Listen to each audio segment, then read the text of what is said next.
Sir ఏం చేస్తారు? TCS లో HR మేనేజర్. నెలకి ఎంత ఖర్చు పెట్టినా మిగిలిపోయేంత సంపాదిస్తారు. ఎలా ఉంటాడేంటి? చాలా బాగుంటాడంట, అమ్మ చెప్పింది. అమ్మ చెప్పడం ఏంటండి? యాక్చువల్లీ తను మా అమ్మ వాళ్ళ కొలీగ్ సన్. 5 o'clockకి మీట్ అవ్వమంటే వచ్చా. ఇందాక నుంచి ఒకటి కొట్టేస్తుంది, అడిగేమంటారా? సిగ్గు లేకుండా ఇన్ని అడిగారు, ఇంకా లేట్ ఎందుకు, అడిగేయండి. ఆ ఫోన్ ఏంటండి? ఇదా, నాదే, మా అమ్మ ఇచ్చింది. 10th లో 10 points వచ్చాయని. ఫస్ట్ ఫోన్ కదా, అందుకే వదలాలనిపించట్లేదు.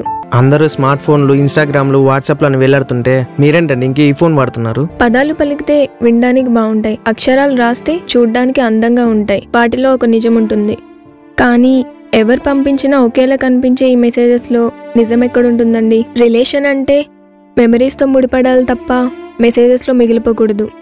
అందుకే నేను సోషల్ మీడియాకి దూరంగా ఉంటాను. నాతో ఇంతలా మాట్లాడిస్తున్నారు, సడన్ గా ఆయన వచ్చి చూస్తే ఏమనుకోరా? చూసిన మొదటి చూపులోనే మిస్అండర్స్టాండ్ చేసుకొని క్యారెక్టర్ డిఫైన్ చేసేవాడైతే నాకు అస్సలొద్దు. నేనే నో చెప్పేస్తా.